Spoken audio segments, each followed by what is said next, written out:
मेरा एक छोटा सा सवाल आप लोगों से सिर्फ इतना है कि इस दुनिया में सबसे ज्यादा बेवकूफ और आज्ञाकारी क्रीचर कौन सा है। तो आप लोग बोलेंगे कि कुत्ते होते हैं जो सबसे ज्यादा बेवकूफ भी होते हैं और आज्ञाकारी भी होते हैं। लेकिन इसी का कटाक्ष करते हुए मैं आपको बताऊंगा कि औरत जात जो होती है वो एक ऐसी जात होती है जो सबसे बड़ी बेवकूफ जात भी होती है और सबसे ज्यादा आज्ञाकारी भी होती है।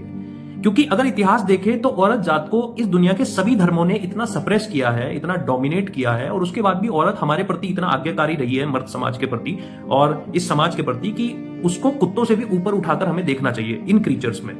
अगर मैं बात करूं क्रिश्चियनिटी की, तो क्रिश्चियनिटी में टेस्टामेंट 1 टिमोथी 2:12 में यह चीज लिखी हुई है कि औरतों को कभी भी लीडरशिप के रोल पर नहीं लाना चाहिए और मर्दों से हमेशा नीचे रहना चाहिए।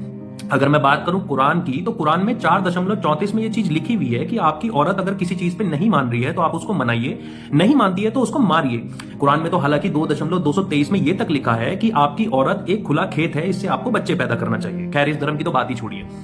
अब मनुस्मृति में 5:148 में यह लिखा हुआ है कि औरत को अपना जीवन पहले अपने पिता को समर्पित करना चाहिए, फिर अपने पति को समर्पित करना चाहिए, फिर अपने बच्चों को समर्पित करना चाहिए, और औरत को कभी भी आजाद नहीं छोड़ना चाहिए। ये एक तरीके की इज्जत है और इसको कभी भी आजाद नहीं छोड़ना चाहिए, हमेशा एक पुरुष के साथ रहना चाहिए। अब बात करें जैनियों की, तो जैनियों में sectarian text Digambar tradition, Digambar प्रथा में यह चीज लिखी है कि एक औरत कभी भी मोक्ष की प्राप्ति नहीं कर सकती अनटिल एंड अनलेस वह अगले जन्म में मर्द के तौर पर पैदा ना हो जाए।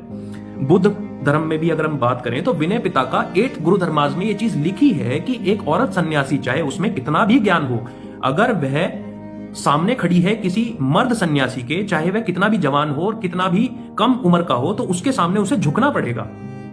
तो मेरा सवाल सिर्फ और सिर्फ औरतों से इतना है कि इतना सप्रेशन होने के बाद भी तुम क्यों दहेज प्रथा को बढ़ावा देती हो जब तुम्हारा टाइम आता है। मेरा सवाल सिर्फ औरतों से इतना सा है कि तुम क्यों बुरखे की प्रथा को बढ़ावा देती हो, जब जिस बुरखे की वजह से तुमने सारे एम्बिशियस और अपनी लाइफ की फ्रीडम को पीछे दरकिनार कर दिया। मेरा सवाल सिर्फ औरतों से इतना है कि तुम सारे उन कृत्यों में शामिल क्यों होती हो जिन कृत्यों की वजह से तुमने अपनी इंडिपेंडेंस और अपने एम्बिशंस को दरकिनार कर दिया और तुम हमेशा से प्रताड़ित महसूस करा तुमने।